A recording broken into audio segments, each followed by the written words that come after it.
Sons and Lovers by D.H. Lawrence. Chapter 8, Part 1. Strife in Love. Arthur finished his apprenticeship and got a job on the electrical plant at Minton Pit. He earned very little, but had a good chance of getting on. But he was wild and restless. He did not drink nor gamble, yet he somehow contrived to get into endless scrapes, always through some hot-headed thoughtlessness. Either he went rabbiting in the woods like a poacher, or he stayed in Nottingham all night instead of coming home, or he miscalculated his dive into the canal at Bestwood and scored his chest into one mass of wounds on the raw stones and tins at the bottom. He had not been at his work many months when again he did not come home one night. "Do you know where Arthur is?" asked Paul at breakfast. "I do not," replied his mother. "He is a fool," said Paul, "and if he did anything I shouldn't mind, but no, he simply can't come away from a game of whist, or else he must see a girl home from the skating rink, quite proprietously, and so can't get home. He's a fool." "I don't know that it would make it any better if he did something to make us all ashamed," said Mrs. Morel. "Well, I should respect him more," said Paul. "I very much doubt it," said his mother coldly. They went on with breakfast. "Are you fearfully fond of him?" Paul asked his mother. "What do you ask that for?" "Because they say a woman always likes the youngest best." "She may do, but I don't.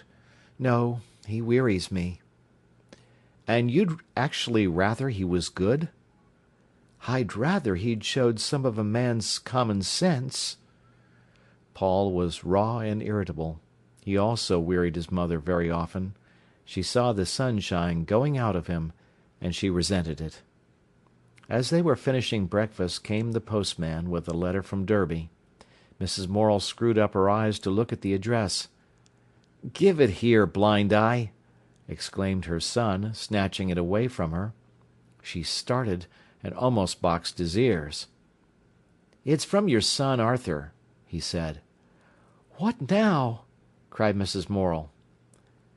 "My dearest mother," Paul read, "I don't know what made me such a fool. I want you to come and fetch me back from here. I came with Jack Bredon yesterday, instead of going to work, and enlisted. He said he was sick of wearing the seat of a stool out, and, like the idiot you know I am, I came away with him. I have taken the king's shilling, but perhaps if you came for me, they would let me go back with you. I was a fool when I did it. I don't want to be in the army.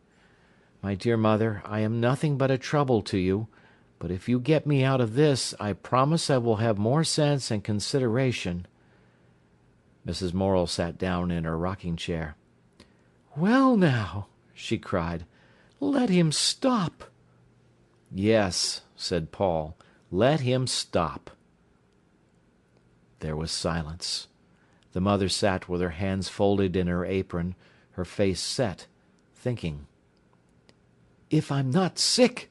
she cried suddenly. "Sick!" "Now," said Paul, beginning to frown, "you're not going to worry your soul out about this, do you hear?" "I suppose I'm to take it as a blessing," she flashed, turning on her son. "You're not going to mount it up to a tragedy, so there," he retorted. "The fool! The young fool!" she cried. "He'll look well in uniform," said Paul irritatingly. His mother turned on him like a fury. "Oh, will he?" she cried. "Not in my eyes." "He should get in a cavalry regiment. He'll have the time of his life, and will look an awful swell." "Swell! Swell! A mighty swell idea indeed! A common soldier!" "Well," said Paul, "what am I but a common clerk?" "A good deal, my boy," cried his mother, stung. "What?" "At any rate, a man, and not a thing in a red coat." "I shouldn't mind being in a red coat, or dark blue, that would suit me better, if they didn't boss me about too much." But his mother had ceased to listen. just as he was getting on, or might have been getting on, at his job. A young nuisance, here he goes and ruins himself for life. What good will he be, do you think, after this?" "It may lick him into shape beautifully," said Paul. "Lick him into shape! Lick what marrow there was out of his bones! A soldier! A common soldier! Nothing but a body that makes movements when it hears a shout. It's a fine thing." "I can't understand why it upsets you," said Paul. "No, perhaps you can't, but I understand." And she sat back in her chair, her chin in one hand, holding her elbow with the other, brimmed up with wrath and chagrin. "And shall you go to Derby?" asked Paul. "Yes." "It's no good." "I'll see for myself." "And why on earth don't you let him stop? It's just what he wants." "Of course," cried the mother. "You know what he wants." She got ready and went by the first train to Derby, where she saw her son and the sergeant. It was, however, no good. When Morel was having his dinner in the evening, she said suddenly, "I've had to go to Derby today." The miner turned up his eyes, showing the whites in his black face. "Hester, lass, what took thee there?" "That Arthur." "Oh, and what's agate now?" "He's only enlisted." Morel put down his knife and leaned back in his chair. "Nay," he said, "that he never has." "And is going down to Aldershot to-morrow." "Well," exclaimed the miner, "that's a winder." He considered it a moment, said, and proceeded with his dinner. Suddenly his face contracted with wrath. "I hope he may never set foot in my house again," he said. "The idea!" cried Mrs. Morel. "Saying such a thing." "I do," repeated Morel. "A fool as runs away for a soldier, let him look after hisself, and I shall have no more for him." "A fat sight you have done as it is," she said. And Morel was almost ashamed to go to his public house that evening. "Well, did you go?" said Paul to his mother when he came home. "I did." "And could you see him?" "Yes." "And what did he say?" "He blubbered when I came away." "And so did I, so you needn't, Mrs. Morel fretted after her son. She knew he would not like the army. He did not. The discipline was intolerable to him. "But the doctor," she said with some pride to Paul, "said he was perfectly proportioned, almost exactly. All his measurements were correct. He is good-looking, you know." "He's awfully nice-looking, but he doesn't fetch the girls like William, does he?" "No, it's a different character. He's a good deal like his father. Irresponsible." To console his mother, Paul did not go much to Willey Farm at this time.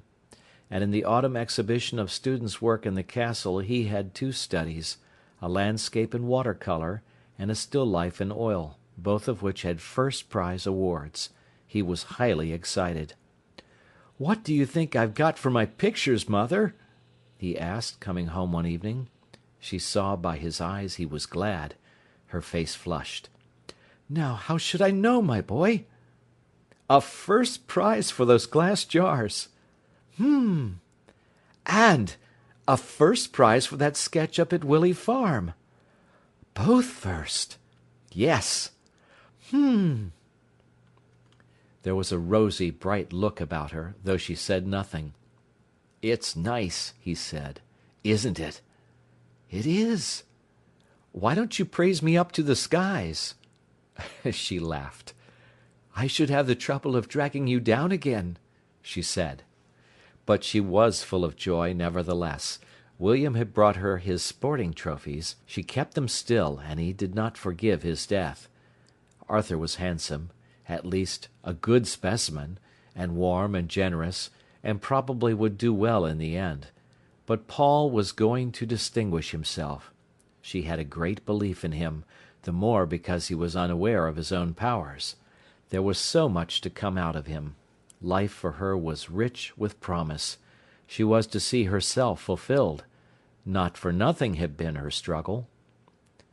Several times during the exhibition Mrs. Morel went to the castle, unknown to Paul. She wandered down the long room looking at the other exhibits. Yes, they were good, but they had not in them a certain something which she demanded for her satisfaction. Some made her jealous, they were so good. She looked at them a long time, trying to find fault with them. Then suddenly she had a shock that made her heart beat. There hung Paul's picture. She knew it as if it were printed on her heart. Name? Paul Morel.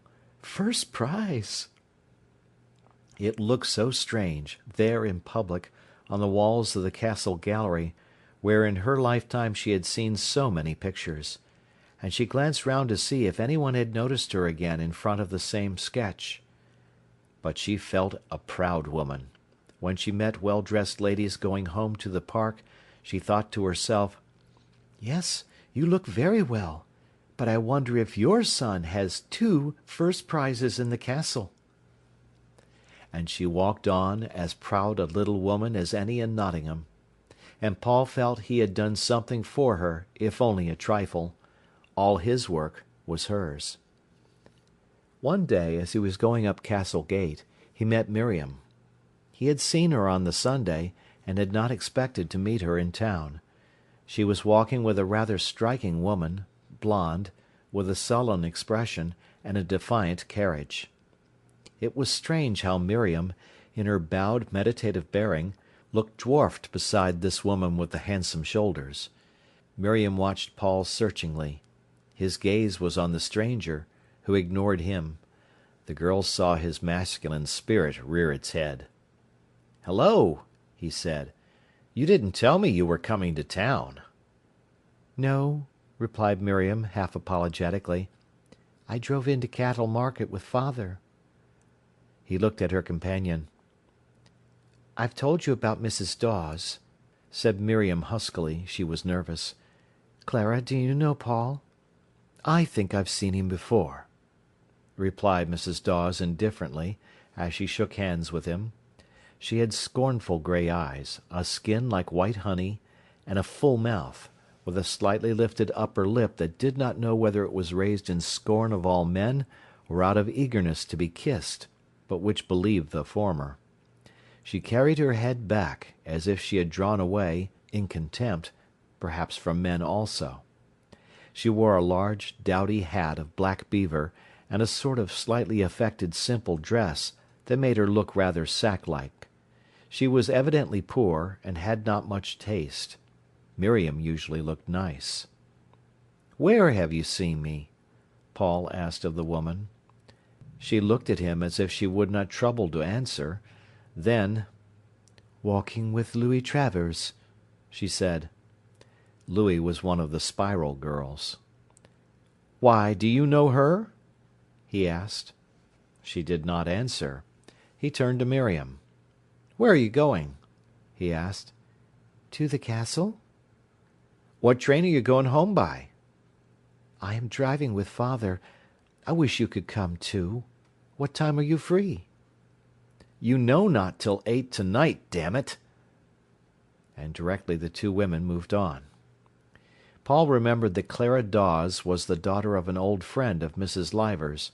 Miriam had sought her out because she had once been Spiral overseer at Jordan's, and because her husband, Baxter Dawes, was smith for the factory, making the irons for cripple instruments, and so on. Through her Miriam felt she got into direct contact with Jordan's, and could estimate better Paul's position. But Mrs. Dawes was separated from her husband, and had taken up women's rights. She was supposed to be clever. It interested Paul.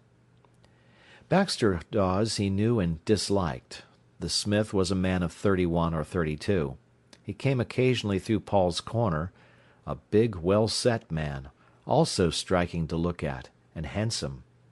There was a peculiar similarity between himself and his wife. He had the same white skin, with a clear golden tinge. His hair was of soft brown, His moustache was golden, and he had a similar defiance in his bearing and manner. But then came the difference. His eyes, dark brown and quick-shifting, were dissolute. They protruded very slightly, and his eyelids hung over them in a way that was half hate. His mouth, too, was sensual.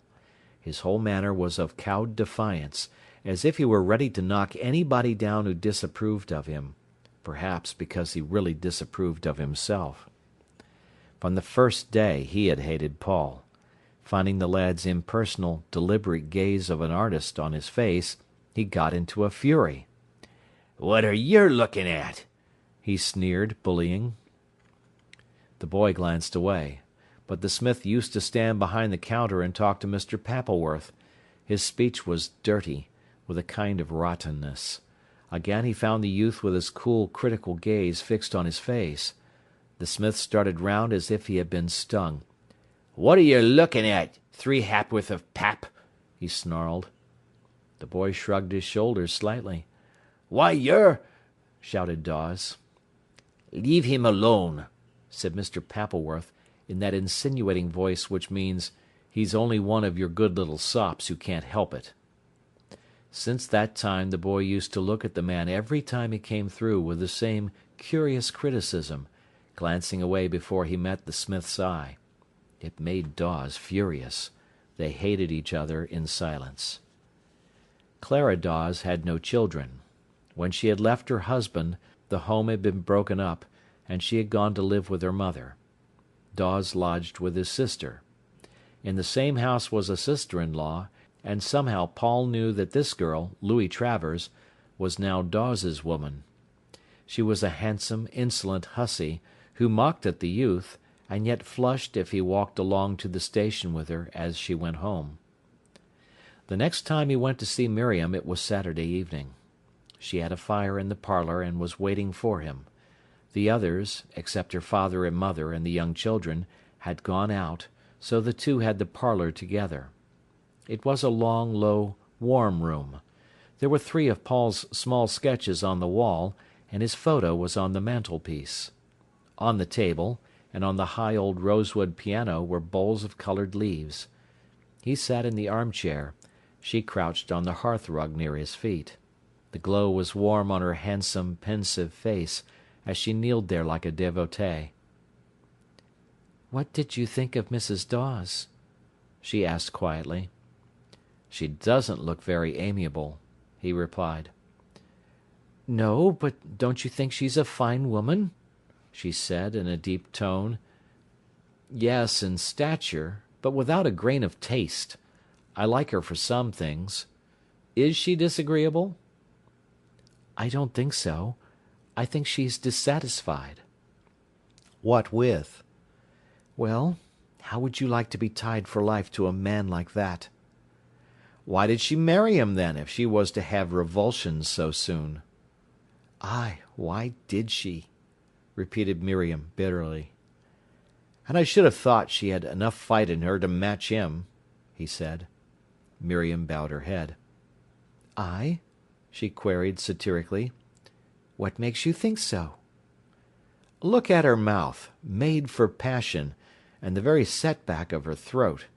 He threw his head back in Clara's defiant manner. Miriam bowed a little lower. "Yes," she said. There was a silence for some moments, while he thought of Clara. "And what were the things you liked about her?" she asked.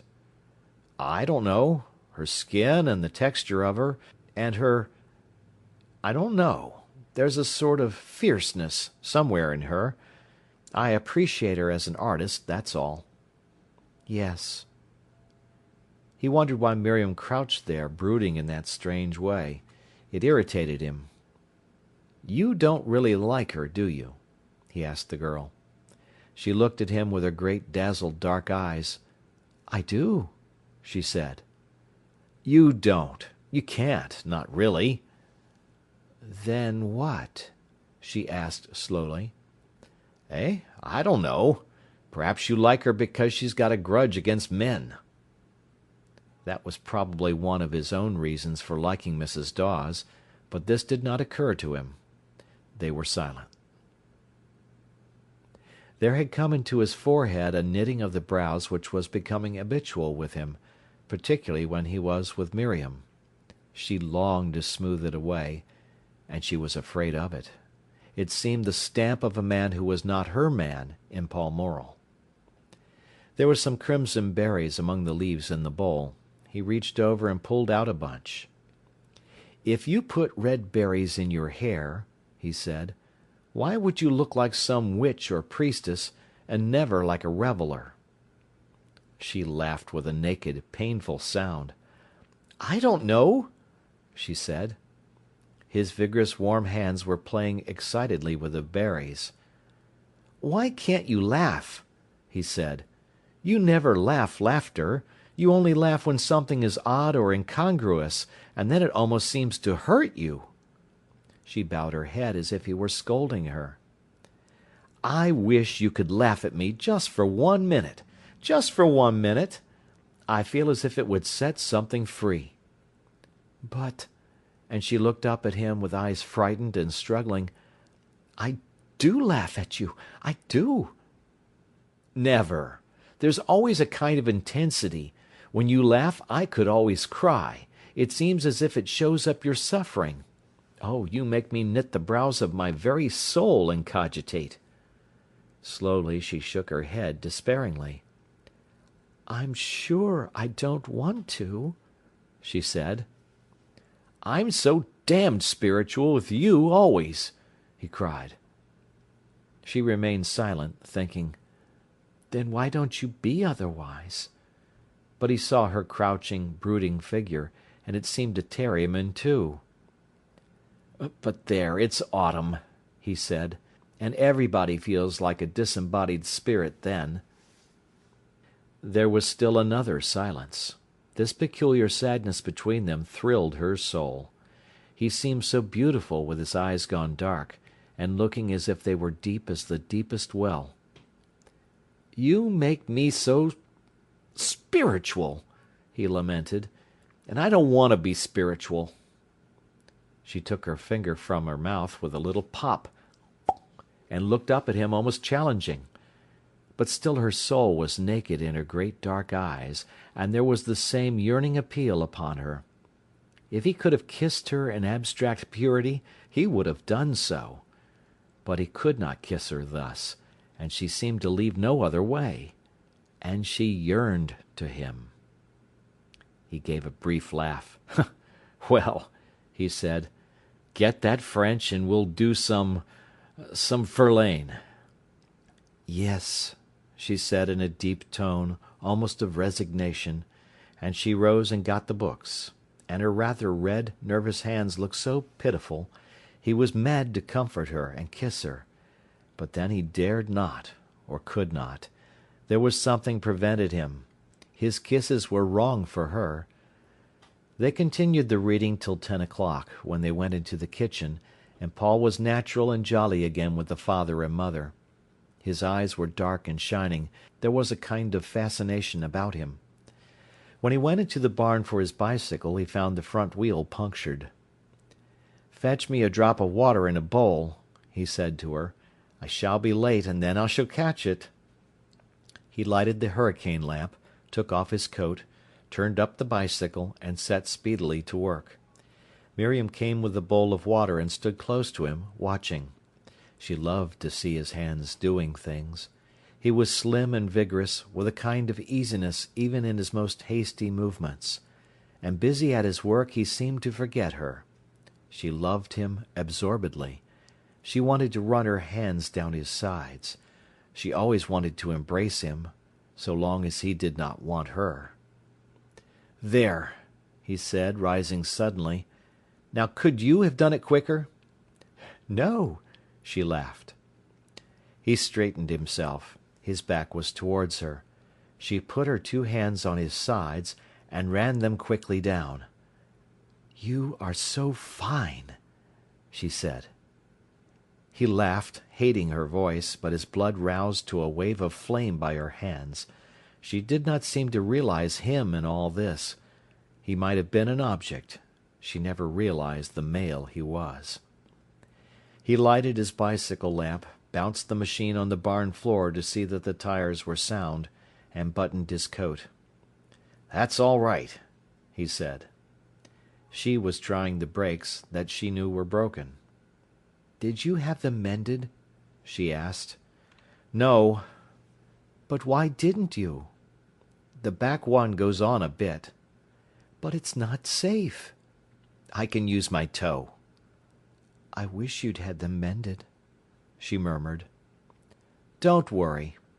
Come to tea tomorrow, with Edgar." "Shall we?" "Do. About 4. I'll come to meet you." "Very well." She was pleased. They went across the dark yard to the gate. Looking across, he saw through the uncurtained window of the kitchen the heads of Mr. and Mrs. Leivers in the warm glow. It looked very cosy.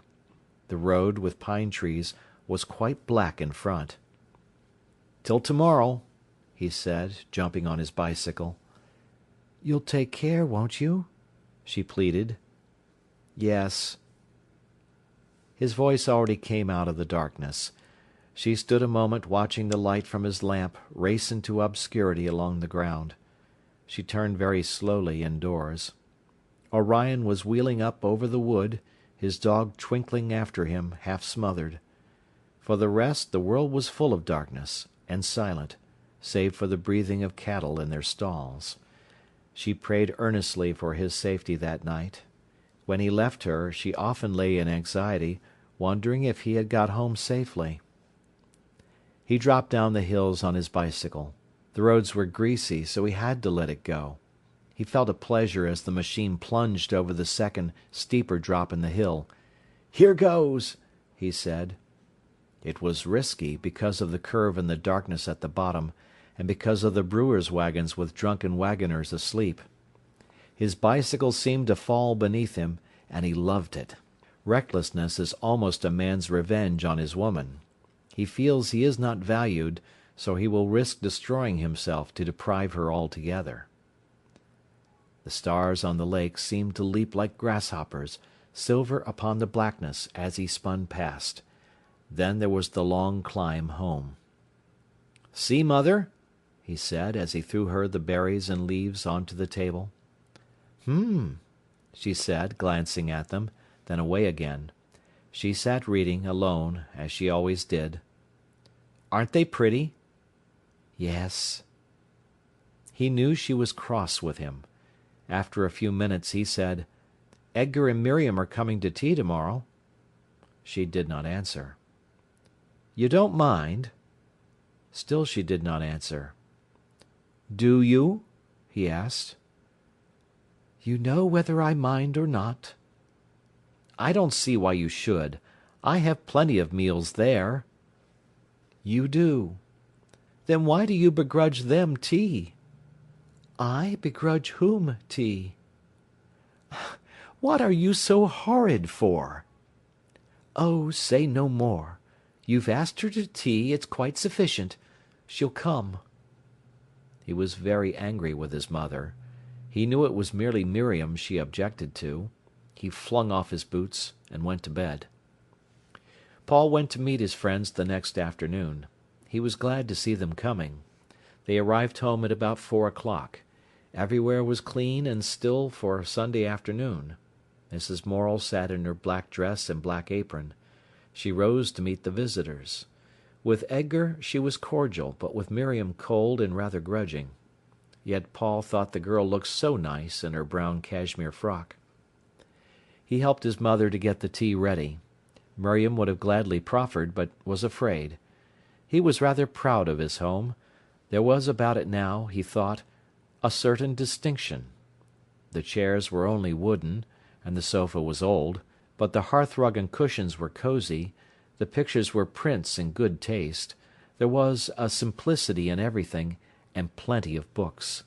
He was never ashamed in the least of his home, nor was Miriam of hers, because both were what they should be, and warm.